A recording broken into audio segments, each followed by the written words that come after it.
আমরা আওয়ামী লীগকে বলে দিতে চাই, খুনি হাসিনার রায়ের বিরুদ্ধে যে ধরনের সন্ত্রাসী কার্যক্রম তারা ঢাকা শহরে তৈরি করার চেষ্টা করছে, সারা বাংলাদেশ থেকে সন্ত্রাসীদেরকে ঢাকায় নিয়ে এসেছে এবং তাদেরকে দেদারসে অস্ত্র সাপ্লাই দিচ্ছে।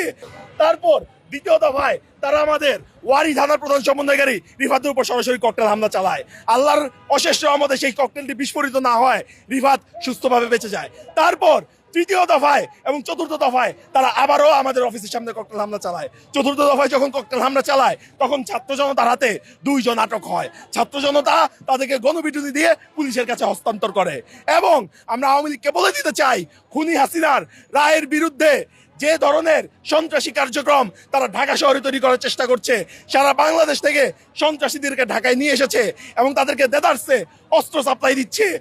সারা ঢাকাবাসী ঐক্যবদ্ধভাবে, ছাত্র জনতা ঐক্যবদ্ধভাবে এনসিপি তাদের সকল ধরনের সন্ত্রাসী কার্যক্রম রুখে দিবে এবং খুনি হাসিনার সর্বোচ্চ বিচার এবং শাস্তি এই বাংলার মাটিতে নিশ্চিত করবে ইনশাআল্লাহ।